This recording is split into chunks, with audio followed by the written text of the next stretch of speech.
There's actually a quote on my blogging website. It says that a blog post can last up to 2 years, while an Instagram post can last up to maybe 21 hours. I've noticed in the wedding industry, there's a lot of a buzz about like that's how these Gen Z brides are like looking for vendors. You have to talk about one thing until you're blue in the face for anybody to even know that you do it. Blogging is that way for you to not have to reinvent the wheel. Hello and welcome to the UnNicheable podcast. My name is Sarah LeRae. I'm a creative entrepreneur based in Chattanooga, Tennessee. And this is the podcast for Chattanooga local businesses by Chattanooga local businesses. And I have a very special guest, a photographer friend, Erin, here today. You want to tell them a little bit about who you are, what you do, all the things? Sure. So my name is Erin Worthington, and I own Erin Bancroft Photography, which is based in Cleveland, Tennessee. But I shoot all over, the Chattanooga, North Georgia area. I've been a photographer for over 10 years, started shooting families after I got out of college, and then it kind of built into a business. And now I work with families and high school seniors, and I've started getting into like personal branding sessions as well. Really important to put your business out there. And then during COVID, I started another business, which my husband was like, please do not start any more business. I get that. I feel that. But I realized during COVID that nobody was blogging. And, it's so important to put your business out there. You can put up a website, you can do some SEO to get the word out, to have clients find you. But a lot of photographers, I found out, were not blogging.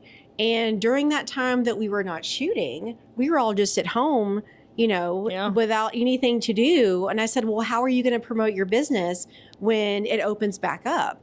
And mostly people were using social media. And I get Instagram and Facebook are important, and it's how a lot of us find our clients. But at the same time, we did have that Instagram scare. What was it, 2 years ago, for 4 or 5 days? Instagram was down for a week and people were panicking. Yeah. I said, okay, so if Instagram goes by the wayside, how are people going to find you? So I started a blogging virtual assistant company called The Minted Script. The name for that came from the fact that my favorite color is mint green and script, just because I would be writing, blog content. So I took a course in how to become a virtual assistant. And about 3 months after I finished the course had paid for itself because I had booked 2 clients already. Awesome. So it's been amazing. This is my 3rd year of doing this. And I've had clients from all over the country. I've had some from New Mexico. I've had some from Wilmington, North Carolina, New Jersey. I have one from Ohio that I've been working with basically since my business started. The exciting part was that all these photographers were also moms like me. And so they were either full-time moms, or they were moms while working another full-time job while having a photography business on top of that. Yeah. And they had no time to blog.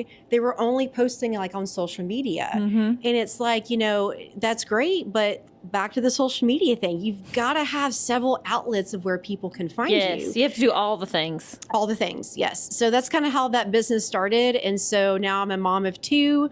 I have a 6-year-old daughter. My son is 7.5, and I've got my photography business and my blogging business, and that keeps me really, really busy. I would imagine so. Yes. Lots of things, a lot of us, us entrepreneurs, we can't ever just do one thing. No, we can't. We're always wanting to either start something new, or we want to discover new avenues where we could kind of take our creative talents and maybe begin something else. Or, and I had so much experience blogging on my own photography website. Right. I mean, I'll give you an example. So during COVID, obviously no one had new work to show, on their website, on social media. We were all basically, recycling old work just to put something out there, just to put out any kind of content we could, right? Yeah. So I thought, I'm going to write some blog posts on stuff that people want to hear right now. So I wrote a blog post on here are 5 different ideas for your wedding guest book, Yeah. Here are some great locations for an engagement shoot. Basically creating educational content. So when we were ready to go out and start shooting again, people had that type of content they could pull up and search for online that could help them when people are ready to start booking again. I actually wrote a blog post called 5 Date Night Ideas for Downtown Chattanooga. I will tell you right now, it is still one of my top 5 performing blog posts, and I wrote it 4 years ago. Wow. I'm not kidding. Well, that's the thing about, I think, blogging that is so much more satisfying than like social media kind of content, is that it lives forever. It has so much more staying power versus, you know, an Instagram post, like in 3 days, who cares? Like, no one's ever going to see it. There's actually a quote on my blogging website. It says that a blog post can last up to 2 years, while an Instagram post can last up to maybe 21 hours. So with blogging, it is a marathon, not a sprint. You know, if you put in the effort and the work and the SEO, which for those who don't know stands for search engine optimization, if you do all the work behind the scenes, people will find that blog post if you have those specific keywords you want to rank for when people are searching on Google. Yeah. So I think that this is such a great and poignant conversation for right now, because a lot of people you hear in, like, especially in the photography space, we're both photographers. Right. Some people will argue like blogging's dead, like people don't like read blog posts anymore like they used to. But I will say, with the sort of emergent of AI tools like ChatGPT,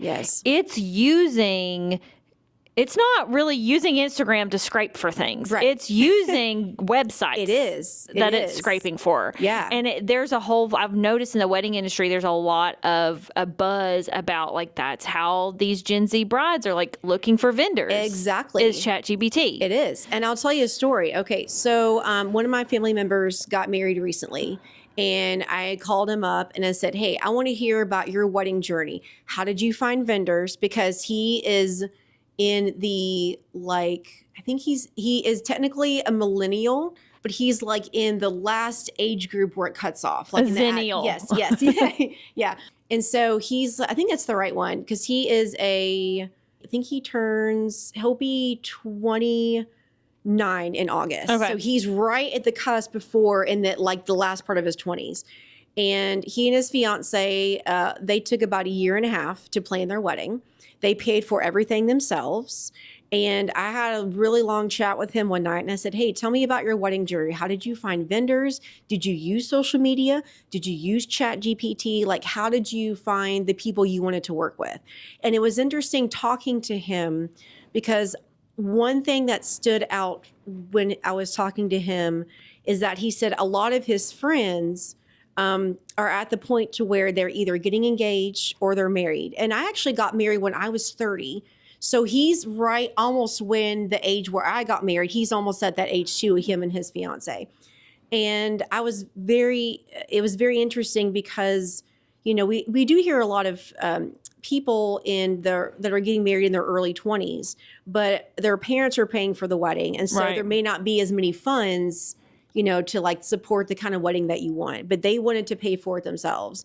So they were very specific on who they wanted. And one of the things that he said to me was that one of his friends recently got married, and the bride's parents said, look, we've got this much money. Do you want it to spend on the wedding, or do you want it for something else? They took that money and put a down payment on a house. Yeah. And they went to the courthouse and got married. And then they had a big reception later. Yeah. So people are it's interesting. Like, I know a lot of people are saying that age group, oh, they don't know what they're doing. They don't have a plan. They're actually really making smart decisions. And that really surprised me when I heard that story. Yeah.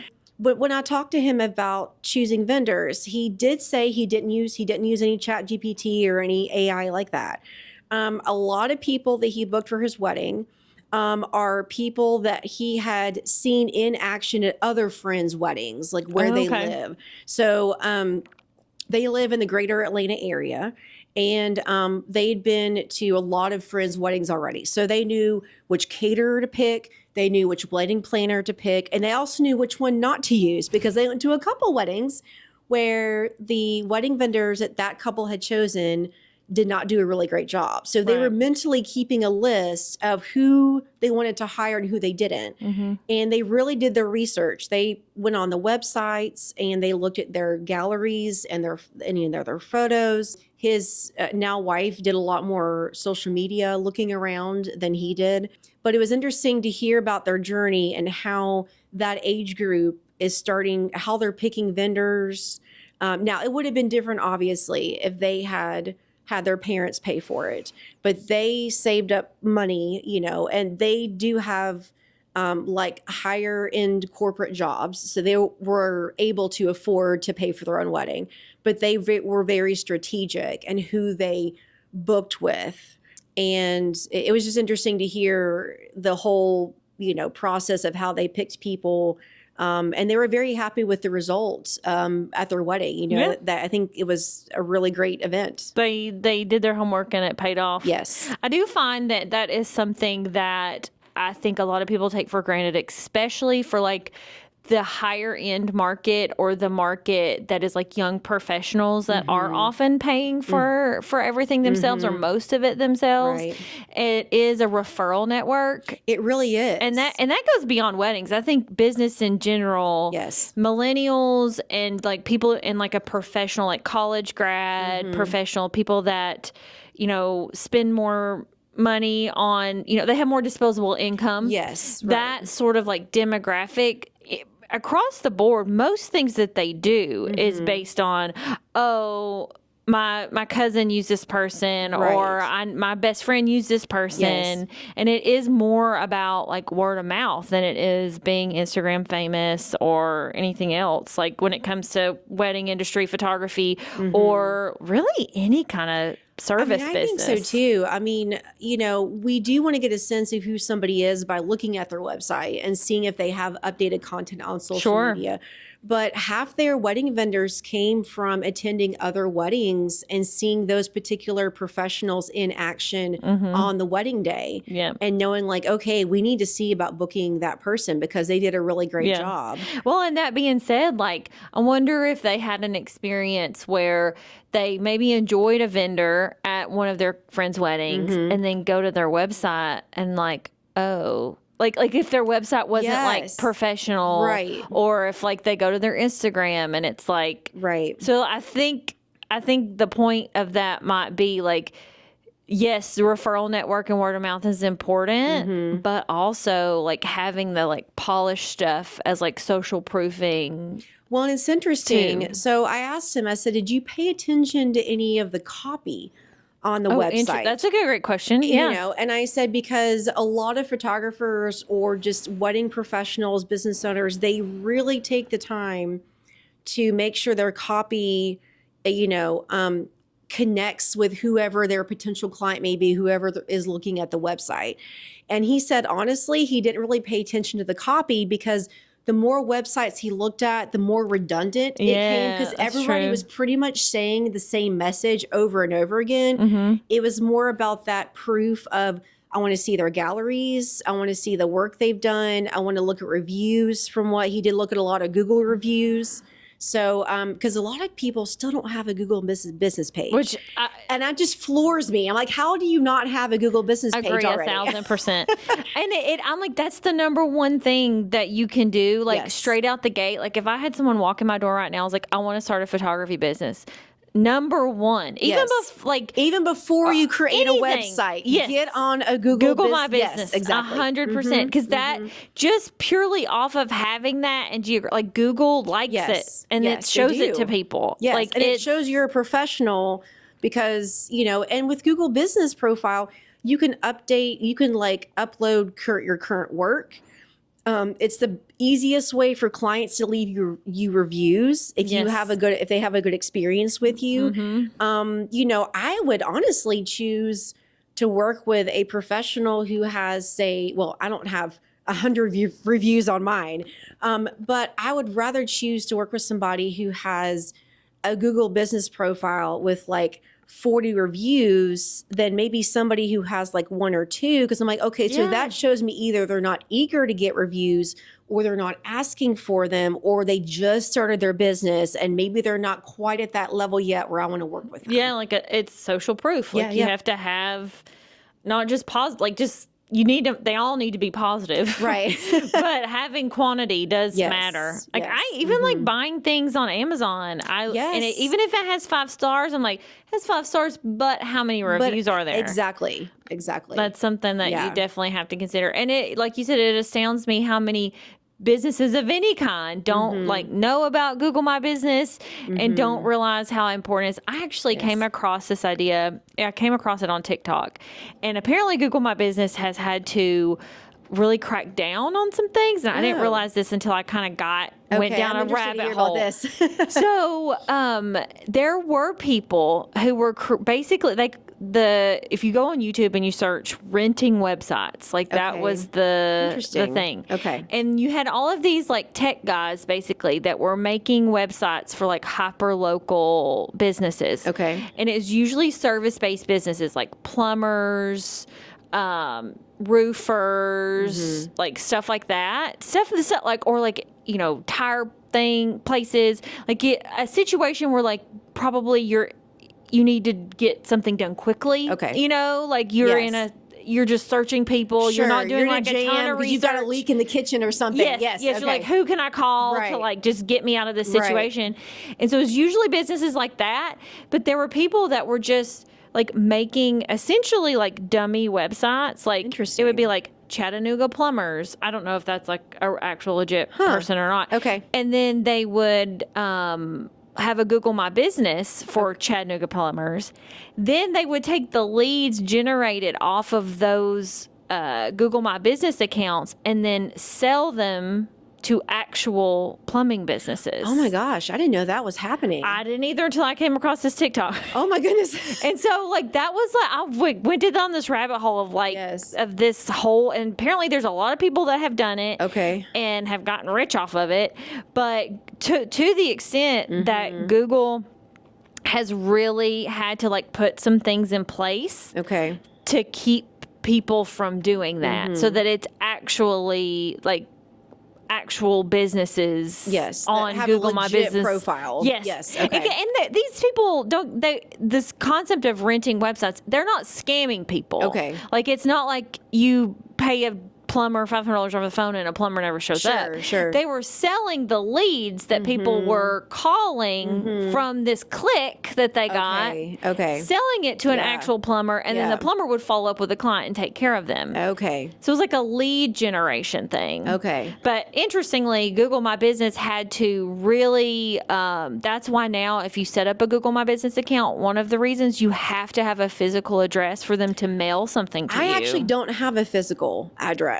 I use what's called service areas. Yes. Okay. Yes. Because my business actually is at my house. Sure. You know, I don't have a studio, but I work out of my house as far as like my office space. So I don't want my actual home address on Google for people to come up to my door. Absolutely. So I use what's called service areas. And if I did that, I was able to still like, you know, make sure it was legit with Google, you know, so that works for me because I do serve a lot of areas in the Chattanooga, you know, like North Georgia, Cleveland, you know, places like Hickson, places like that where I could go shoot. Yeah. But at least people aren't finding me like at my actual home address. No, my husband, like when I first did mine, like I did have my address and then I removed it and did the service areas because my husband was like, are you crazy? I was my husband probably would have been happy with me either if I'd done that. Like, how long ago did you set that up, you think? Oh, let's see. How long ago was that? I gotta think. The reason I ask is 3 or 4 years ago. Okay. I set mine up. I wonder if you're still able to do that. Somebody needs to fact check us because like that rabbit hole I went down. Yes, I think I don't know if they let you make it a brand new one now with just service areas. Or I tell you what I did actually is my address is hidden. So it'll allow you to hide your address. Okay. But you still have to put one in there. Okay. Yes, I did that. Yes. And it hid my I think it hid my phone number and it hid my actual, because they still want to know you're a legit person, Yes. where like you have an actual physical address. Yes. But yes, they actually have that hidden, but I do have the service areas listed. Yes. So for me, that was like, that's good enough. Same, Yes. Yeah. same. But I think that like idea of that they have to mail you something and you have to mail it Yes. back came from these people. Like, yes, and I did have setting to. up- I did have to do that. They sent me like a postcard or something, and I had to like send it back, or there was directions on it about what to do. Yes, yes. And yeah, so once that got like finalized, then I haven't had any issues with just having service areas. Yeah. On there. Yeah. It's wild. The things people come up with. But I think one of the things too that, people, don't think about blog. I mean, everyone, you want to go to someone's website, you want to see they're legit, you want to see the reviews, you want to see their work, no matter whether you are a wedding photographer or you are like a hair and makeup artist or like whatever, people want to see that proof. But it goes beyond just having the website. Sure. So you've got to have your SEO in place. And I think a lot of people forget, I'll just put some copy up there and I'll just put like some pictures of my work and this and that. But, that homepage is where you have to grab them first, before they hop off and go somewhere else. So you really have to make sure you're speaking to them when they come to your website. And taking those specific keywords that you want to rank for in Google and putting those in your copy, in your text on your site. But even beyond that, especially with blogging, you've got to be really strategic on what type of words you use. So, for example, one of the photographers that I blog for who lives in Ohio, she services like the Toledo kind of area, and then kind of south of there. So, I do a lot of keyword research beforehand, before I write her blog, to see what she wants to rank for, what kind of SEO she needs. And it's not just slapping on the pictures too. You've got to have an SEO title to your image before you upload it to your website, no matter what type of blogging platform you use, whether it's WordPress, Squarespace, whatever. Making sure you have an SEO title for an image. And then when you upload that, you've got to go on the back end and put in what's called an alt text, which basically is a description of what's happening in the image. So for example, if you are shooting a wedding at Howe Farms and you are the couple standing in front of the chapel, you want to say like, married couple, posing in front of Howe Farms Chapel in Chattanooga. You've got Howe Farms, you've got chapel, you've got Chattanooga, and you've got married. So you've got lots of specific keywords that you can put in there, and you're describing the image, but you're also making those links back to Google, because someone may search for Howe Farms Chapel, Chattanooga, and there's a good chance if you put those keywords in that blog post, you're going to pop up on the first page of Google. Yeah. So that's how a lot of people have found me, is like linking to my blog from like they found images, especially like Google Images. So like if you go to Google Images and you type in Howe Farms, you're going to see some of my pictures, like 100%. Yes. Because of that. And just like a little tidbit for people who don't know, when I was learning about SEO, that alt text, the intention of it is for people who are blind. Exactly. And so you have to, I feel like that's important to mention. Yes. A lot of people don't know. That's right. They don't because know like that I feel like is very insensitive. And I have that listed in one of my blog posts on my website, saying the reason that they have alt text is for that specific reason. Yep. Mm-hmm. But it helps with SEO. Yes. But you got to know that, because if you don't want to like be putting like, also in that same vein, like keyword stuffing the alt text. Yes. You don't want every photo to be the exact same. And I know that takes longer to publish a blog post, but you can organize your words and be a little bit different each time, so Google doesn't think you're keyword stuffing. Right. But it does take time to put out a really good blog post. It does. 100%. But if you practice at it and you know how to do it, it'll get easier each time, and it'll pay off in the long run. And if you don't have time, call you. Exactly. I'd be happy to do it. Shameless, easy plug. I mean, half the people that I blog for are either already moms who have a full-time job but also do photography, or they just like the blogging gets put on the back burner, Right. because everybody thinks about social media first. But here's the great thing about blogging that people don't realize: blogging is that way for you to not have to reinvent the wheel. Yes. And I say that because it's easier to take a blog post and create 5 social media posts out of it, create 3 reels out of it. It's the easiest way to create more content that'll go more places, like Pinterest, places like that. If that's how people are finding you, it's just so easy after you do the hard work first of taking all that really great blog content. And that's the great thing about AI now. Even I do that for my own photography website.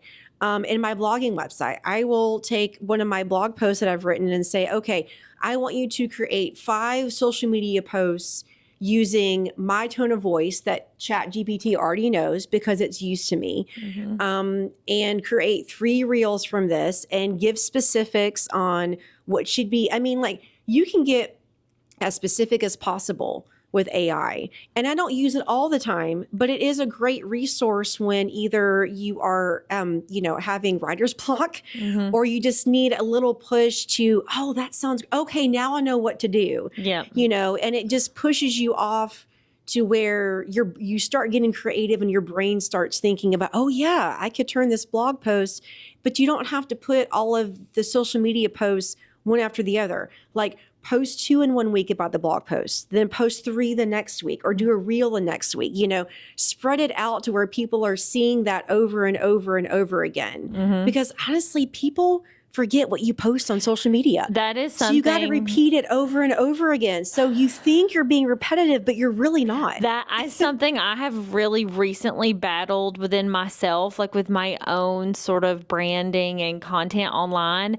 It's like, it's really clicking for me based on like me being a little bit more observant about the people that I follow online, in the sense that you have to talk about one thing until you're blue in the face for anybody to even know that you do it. Right. Like, you have to, it's just essentially the same thing over and over and over and over again. Right. Before, and to that end, on average, someone has to see you. That's right. 6 times on Yes, average. I know. Before they will on the internet, before they will ever register who you That's are, right. what you Yep. do, be interested in you. Yep. And it's crazy that it takes that long for that to happen, but that's why we have to. Now, I'm not saying you have to post every day in social media, because that's not a strategy. Yeah, no, posting every day is posting not a every strategy. day doesn't work. Yeah. And I've learned that the hard way. But being strategic about when you post, what you post in different types of format, and you're getting that message across in multiple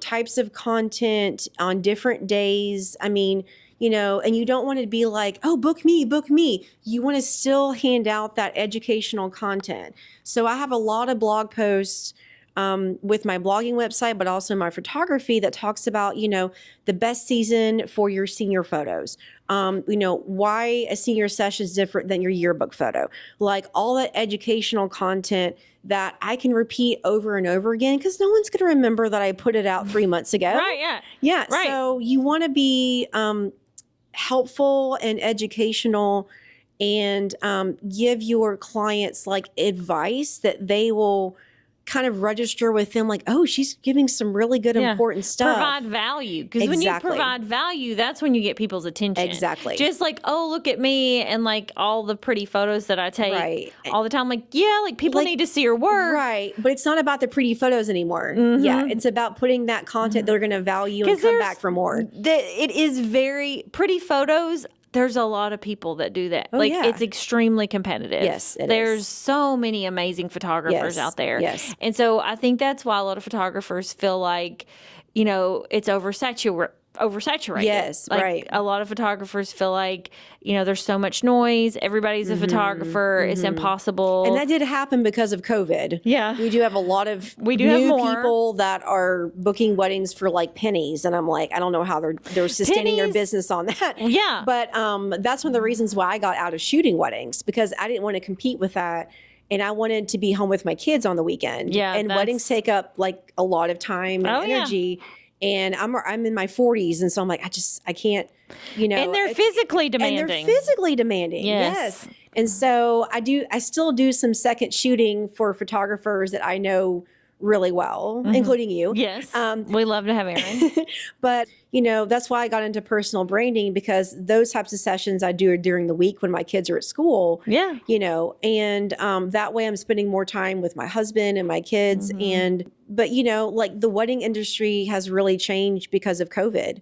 And it's, it's changed. And then like the post-COVID aftermath, yes. because, there was just such a boom. Yes. Like so many people started businesses. So many people lost their jobs during COVID. That's right. And they picked up a camera. And they're like, okay, what do I do? Oh, I kind of like to take pictures. Yes. Oh, let me start this as a hobby. And that's kind of, it's funny when I tell people that I don't shoot weddings anymore. Oh, why not? And I'm like, well, let me tell you the short version. And I tell people that people got fired or they lost their jobs. And so they were at home with nothing to do, or they had to work from home. And so they're like, oh, I'm just going to pick up a camera, and I'm going to do this for a hobby. And wait, I could charge money for this. But it's like some of those people out there, no offense, but they don't have a business license. They don't have a professional website. They just have like a social media account. They're not paying taxes. You and I are doing all the things you're supposed to do when you have a legitimate business. And so it really, it's very specific on, you want to make sure you're doing things the right way. Yes. So that's why you want that proof on a professional website that you can trust a vendor, because we hear the horror stories of people that never see their wedding photos, or don't, like, I feel like their photographers don't show up, or any other wedding professional. A lot of things, like TikTok has, as of like, I would say even the last 6 months to a year, like I feel like every other week there's some sort of wedding drama. Yes. Like some sort of just reading photographer like or Facebook vendor groups that I'm in for wedding photography. It's just like, oh my gosh, and I'm glad that I'm not in the main wedding industry anymore. But because of my background in that's why I can blog weddings for other photographers. Like you are in the space enough that you can really I can help. visually see and tell a story with a photographer's photos, because some of the photographers I work, that I blog for, some like an emphasis more on the couple. So they want more couples photos. Some like details more. Some like to tell like a lot in the blog post about their love story, like whatever they do to share their content and connect to those potential clients is what I want to, emphasize like in their blog content, whatever that may be. So not everybody's blog is the same, and it shouldn't be the same because every photographer is different. It's a way for people to like get to know you too a little bit. Another thing that I really love about my blog personally, and I think that other businesses outside of photographers have opportunity to leverage, is it's when you are making that value-added content and the educational content and you're putting it on your website, it's helping with people finding you with SEO like we've been talking about. But also it's a point of reference that I can send people. Like if someone inquires with me and they're like, do you have any like great locations for engagement sessions? I'm like, here's my like I have it searchable. So it's like they can go, here's all the places I've shot. This is my blog for the last 5 years of engagement sessions. It's all the places in Chattanooga you could possibly want to maybe go. Or like I have clients like, how can we make our reception fun? Like I have a blog post about that. Like, so it kind of saves me time a little bit because I'm able to like educate my clients. And provide value to the ones that have already booked me, which provides a better experience. experience, or people who inquire with me, I Right. can like kind of show like, yeah, like, and so I'm not typing up an email, like I'm not spending that Sure. time. You've already done that hard work already. Yep. And so you're able just to be like, yep, here's the blog post on that. You know, Yep. happy reading. Let me know if you have any questions. Exactly. Yeah. Exactly. So like you can really provide a lot of Yes. value to potential clients and current clients. So it doing the hard work of having a blog and doing that work on the front end pays off over time. It does. In a lot of different ways. And it is that's also an opportunity for you to establish yourself as an expert. Yes, Which we know exactly. people hire people who they Yes. know, like, and trust. Exactly. That's So- that's the method. You got to start out with that know, like, and trust before they book you. Yeah, so Yep. it's like a space that you are able to do. Yep. And I work a lot with, recently I've branched out more into content creation on the video side. Okay. And so for businesses, in a way, kind of doing the same sort of kind of concept that people do with blogging, but in like a video format. So like Yes. YouTube. Yes. Right. YouTube content. So like, you know, talking about, like, let's say, for example, what's a good example? I had on the podcast the other day an owner of a jiu-jitsu studio. Okay. And so like an example that he could do that would be educational, value added, like he could show on YouTube like how to like Right. get someone's grip off of your arm if they like Right. grabbed you in a parking lot or Oh, something. cool. I You need to know? look at that. Yeah. No, yeah. He does classes. There have been some creepy people Yeah. sometimes when you're like, you know, out in the parking lot at Walmart or somewhere. Yeah. So I need to look. Yeah. I need to He look that does. up. They do women's self-defense classes. Oh, it was really that's cool. cool. I took one of those in college. Yeah. And I remember there was one particular maneuver that for whatever, it's the only thing I remembered from that class. So if anybody ever tries to attack me, I have something up my sleeve that I could use, but Yeah. I need to refresh. yeah. Yeah. So I think that like blogging and vlogging, like the same kind of like Yes. concepts apply. Right. And then I would encourage people that really like investing in both is really valuable, because you really need that text content for search engine optimization. Right. And then the video content also provides a higher level of value. It might be a little bit more digestible for people who don't like to read. Right. But then also YouTube and Google are very much in bed together. Yes, they are. And so good YouTube SEO, you embed that YouTube video Right. into your blog post at Right. the end. Uh-huh. It's just gonna like really Right. sort of amplify everything. Right. So if you want to like really be like the top tier of value providing Right. and being found on the internet, I Right. think marrying blogging with vlogging, so to speak, or Yes. YouTube educational style Right. content for your business, that is the way that's really going to like skyrocket. Well, I'm sure the jujitsu, or I can't pronounce that word very yeah. well. Me either. Okay, I could be so- saying it wrong. Yeah, but I think with that, you have to have a YouTube video. Yeah, because sure. you know that takes a visual representation. Because if I read it, I'm like, okay, I don't really understand what he's saying. But if I watched it on a YouTube video, because I've always been a visual learner, Yeah, yeah. and I'm sure with that type of maneuver, you want to see a visual example of that. Yeah. So for that type of business, yeah, you want to have a lot of YouTube Yeah, videos. that is a specific example of Yeah. like one that especially would be. But even, you know, people love to see like behind the scenes of like any kind of business, Well, you know? that's what I do. Like, I do have a YouTube channel. I only have one video on there. But I do a lot of recording on my phone. And so I use that behind the scenes content to make reels and stuff that I put on social media. Yeah. So people can see me, you know, taking pictures at a senior session.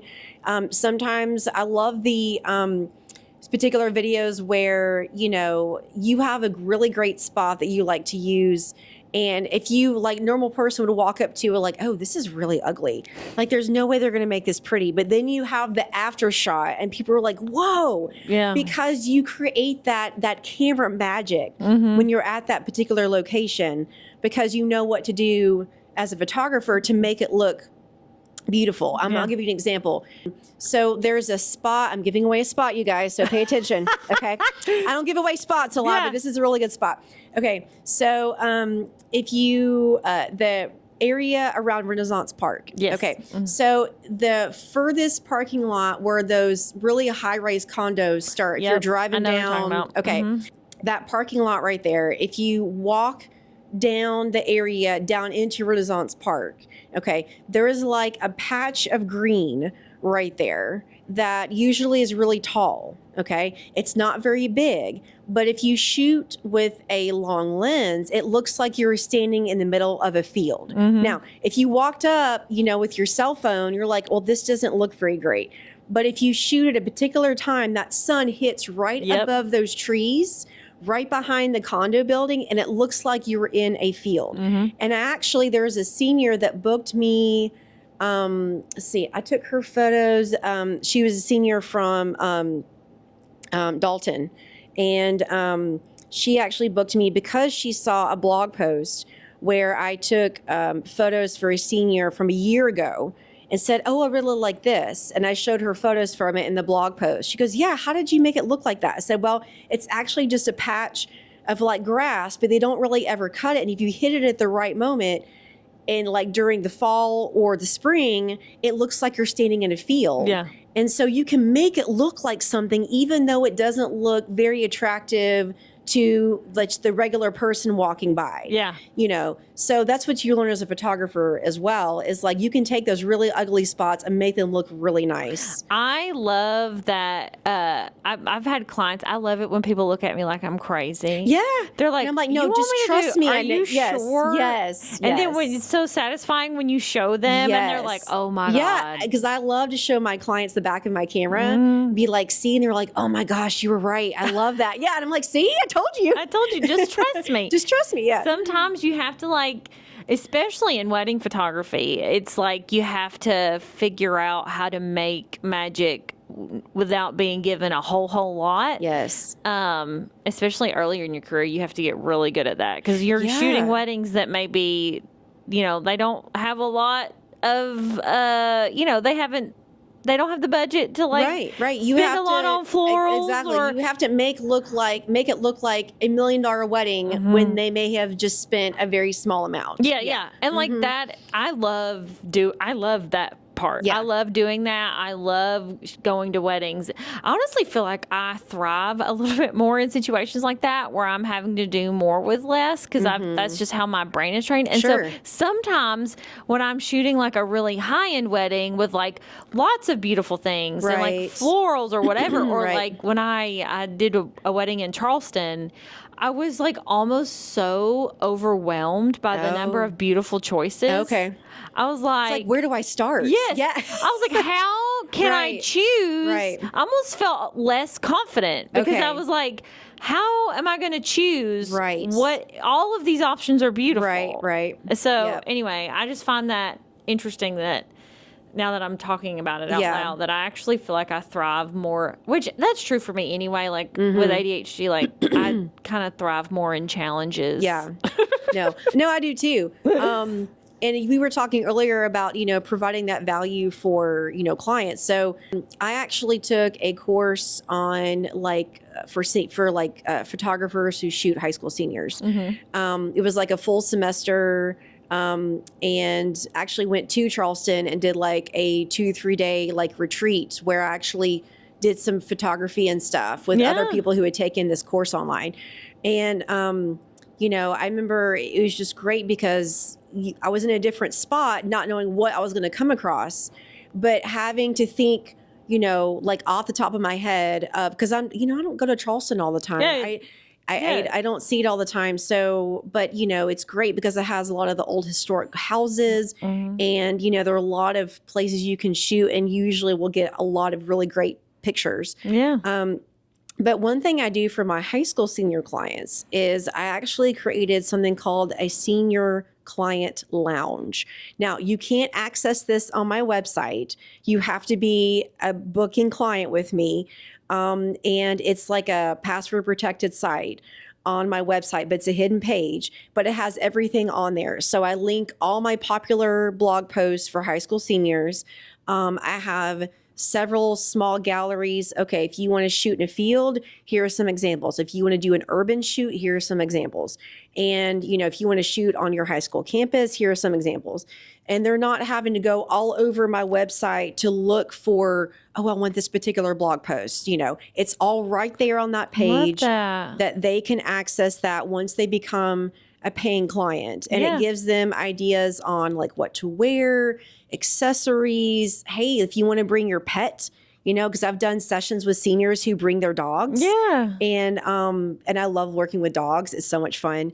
It's just like, like what to do if you bring your pet to there's just so many ideas that you can get off that one particular, like client page. It's only for my high school seniors, but it gives them ideas on where to go, what to wear, popular blog posts, things like that. So that's there for just them. And that way it gives them their own resource. Yeah. Because sometimes they're like, oh, well, what should I wear here? Or, what should I wear for this particular spot? Or I saw this, place on your, just go to my senior client lounge page and everything is there that you're going to have. I love that idea because first of all, when you're in a higher end market of whatever business, being able to provide a level of exclusivity is always something that is sort of like a box to tick in like the marketing world, especially when you're in the higher end of any kind of business, like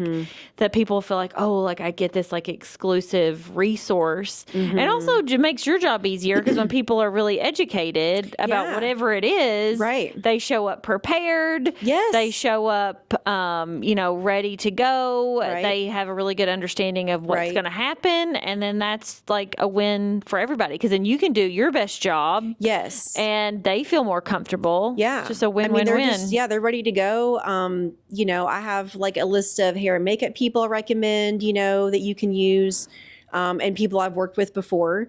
But also, I have an email sequence that goes out that reminds them, hey, make sure you do these 10 things before you come to your shoot in 3 days. There's my senior style guide of like what, accessories to wear. If you want to do a preppy look, here's some ideas. If you want to do more of a sporty look, if you want to do glam, here's some examples of what you could wear. Really trying to fill them with as much education as possible. So when they get to that session, they are ready to go and they're not being like, oh, what should I wear? What jewelry should I bring? They're fully prepared, without like any questions before we start. Well, and I too find I haven't shot a ton of seniors, but when I have shot seniors, I think when I got into shooting some seniors, I think I thought like, oh, teenagers know what they want. Like they have an idea, like, because teenagers are usually opinionated about things. Sure. And so I made the wrong assumption that like they would have ideas about what they wanted for their and session. Some of them do. And sometimes they do. Yeah. But 9 times out of 10, I've found like they don't know. Yeah. They don't know what they want. They know what they've seen their friends do. Right. They know like maybe kind of a vibe. Right. But for the most part. Yeah. Yeah. So being able to have that to give them as a guide, like it saves time for sure. In 2 weeks before every senior session, I set up, and now they don't have to do this if they don't want to, but I offer a online Zoom meeting with my senior and a parent if they want. So they can go over their wardrobe choices and say, hey, this is what I have picked out, and I can give feedback on, okay, I think that would be really good to wear. Let's maybe put some gold jewelry with this one, maybe wear some like beige colored sandals with this one, depending on the season. And so it really helps them just solidify what they're going to wear. So they're not looking through their closet 2 days before going, oh my gosh, what am I going to wear this session? It's funny. I love that you do that. And I actually saw a video the other day online where a photographer was talking about how she does that kind of thing. But she started, she calls it styling. Yes. And she started upcharging for it. So people could add on, like if you want to have a full on like styling. Well, and I have a small style closet, but that actually does cost more. If you want to pull jewelry and dresses and outfits and hats from my closet at home that I specifically created for high school seniors, it will cost you more to do that. Yeah. Yes. I think that's smart. Yeah. I just find that interesting because that is something a lot of photographers do sort of for free. Right. And honestly, like it is a value added service. And so even if you don't like upcharge for it, Right. like maybe you should like think about adding that into like the cost of your package, you know, like Right. as an additional Right. thing you can list as something that Sure. you're providing. Right. I love that. So have you worked with mostly photographers in your blogging business? Are you looking like, do you want to like expand to other kind of business owners? So I did work with a wedding planner in New Jersey. I worked with her for about 6 months, but when the economy wasn't going really great, and it still isn't really that great because people are not booking weddings, they're booking smaller events, or they're like, getting married at the courthouse and then, having a big party later. So after a while, she actually had to quit working with me because she had a baby. So really good, legitimate reason. Yeah. But a lot of photographers that I've worked with, I mean, mostly photographers except for that wedding planner. But a lot of them were kind of like, I wouldn't say clueless, like they kind of knew what SEO was, but they weren't fully ingrained into what that meant as far as what kind of work they had to do on the back end. Right. For their blog posts. Yeah. I would like to expand a little bit to work with, but I mostly want to stay, I think, within the creative space. So it could be like if you're a florist, if you are a hair and makeup artist, something, it doesn't have to be wedding related. Sure. A lot of my photographers that I blog for do shoot weddings, but I have one that I blog for who lives in West Virginia. She lives like 15 minutes from West Virginia University's campus, and she shoots a lot of college seniors. So I blog either weddings, engagements, or college seniors for her. Yeah. She's done a few high school seniors, but a lot of people really like her work. The college seniors do, and I've been blogging a lot of like best friends sessions for her. The other photographer that I blog for, the one in Ohio, she does a lot of everything. She does families, she does high school seniors, she does, weddings, she does engagements, she does a little bit of everything. But she also has a background in graphic design. So she's been in kind of that creative side, and she actually works full time as a graphic designer at a local company where she lives. So a lot of them are in the wedding industry, but they also have other things that they shoot. Yeah. But, one thing that's interesting that I recently wrote a blog post for her that she had an idea about.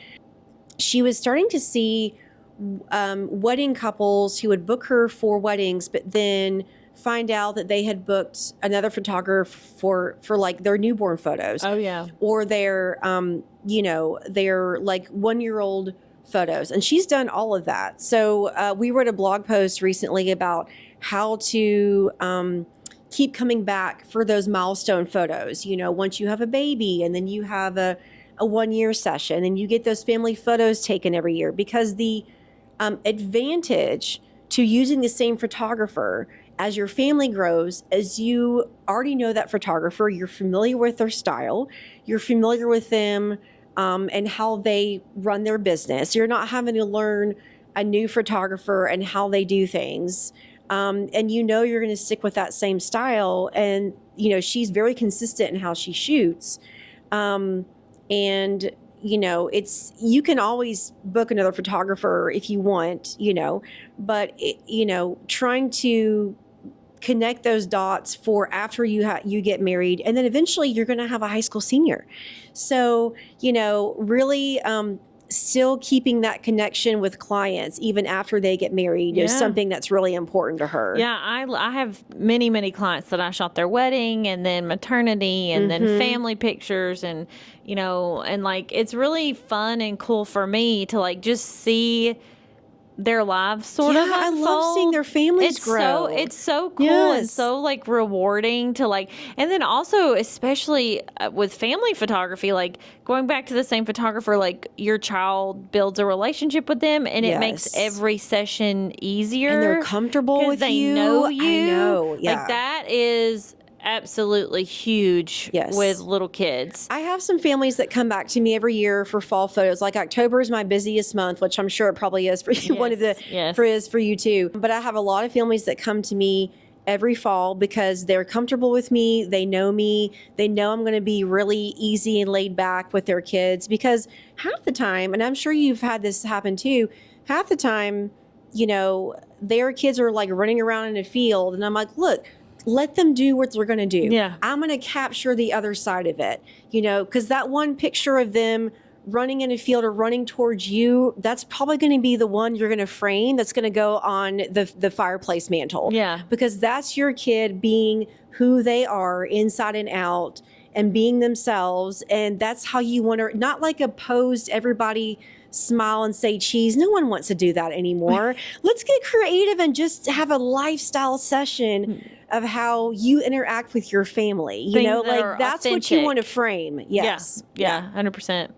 I feel like a lot of people are like really intimidated by the back end of like what we're talking about. Oh, like, sure. Like the search engine optimization. Yes, and I stuff. think they are too. That's why they're scared to start blogging in the first place. Yeah. Yes. It's like it feels very technical and it feels very like and our creative brains can't handle that. Compute. Right. And it's not very satisfying versus like the sexiness of social media where you post something, instant gratification, and you get all these likes and comments or whatever. Whereas with a blog post, like there's little to no feedback. Right. But then also you really don't see the fruits of your labor for like 3 months at least before you'll start to see any kind of traction. Exactly. So it's not super satisfying, and which is also a struggle because if you're not doing it correctly first time around, it takes longer to like make adjustments and learn just because of the nature of it. So like I get it why people are intimidated, but like we were saying at the beginning, like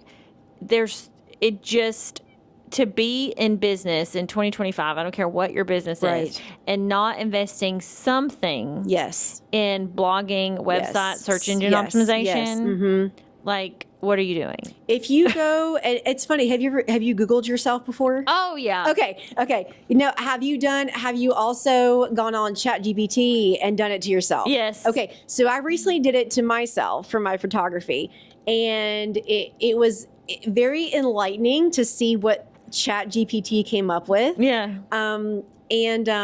But you know, I've Googled myself because I'm like, I wonder where I'm ranking for this particular keyword phrase, right? So I remember if you type in like Cleveland, Tennessee college, like senior pictures, or you type in Lee University, because I shoot a lot at Lee University. They have a beautiful campus. They do. If you type in Lee University, like Cleveland or Lee University senior photographer, I'm either the first, second, or third link on the first page of Google. Yeah. Because Lee University is like the only college, but there's Cleveland State, but it's like the only big college in Cleveland. And so a lot of college seniors reach out to me because they need like business headshots for like LinkedIn when they're looking for jobs.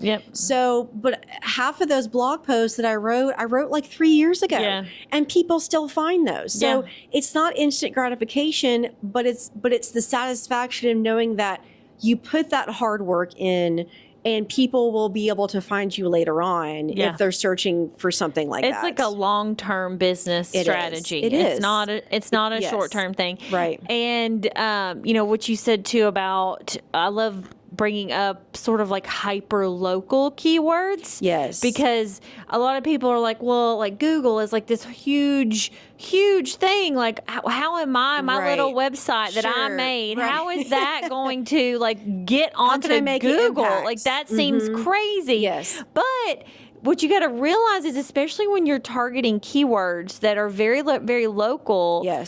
There's, depending on where you live, like if you live in New York City, like obviously that's going to be a lot more competitive. But the competition is probably not as high as you think it might be. In a place like that we live in, like Chattanooga, it really isn't. If you put that work in for those keywords, for what you want to rank for. I mean, I will tell you that, you know, because one thing I do when people fill out my contact form on my photography website. One thing I ask, how did you find me?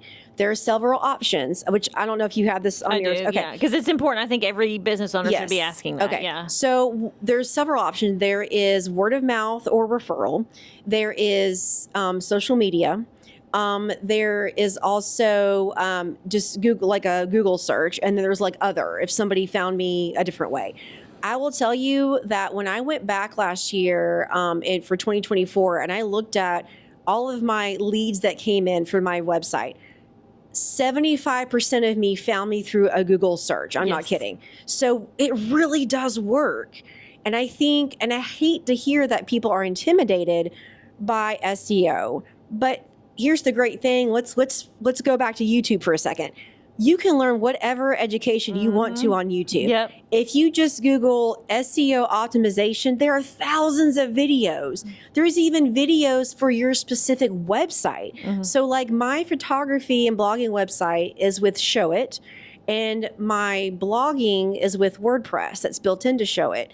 But it doesn't matter if you have Squarespace, if you have another type of website platform. There are videos out there to show you how to use SEO for your particular website. Yep. And there's like step-by-step instructional videos. Yeah. So there's so many things you can learn on YouTube. So, find an instructor online that you like and that you can follow really easily. And in no time, it's going to be like, why was I so scared about this? Yes, exactly. Yeah. You can do hard things. You can do hard like things. It's really not all that hard. No, to be honest. no. I mean, I don't think. But it scared me the first time I started doing it. I'm like, well, how am I going to do this? What kind of wording do I have to put in here?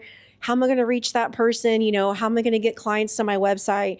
But I did a lot of YouTubing before I did my own blogging. And of course, when you start blogging, it's not going to be perfect, but as long as you are just writing and getting it out there, that's the most important thing. Yeah. Because you'll get better over time. Yeah, totally. Just having that patience with yourself. Yes. Mm-hmm. Thanks for joining us on the podcast today. Thanks you, Erin, for coming. It was super fun. I feel like we provided a lot of value. I know. Yeah. If you guys have any questions about blogging, you can visit my website at mintedscriptva.com or find me on social media at mintedscript, and I'll be happy to answer any blogging questions you have. Feel free to reach out. Totally. We'll put all of those links in the description, of course. And if you guys have anything that you want to comment on, you know where to find the comment section. I have no worries about that. Everybody knows how to find the comment section. So thanks for joining us today.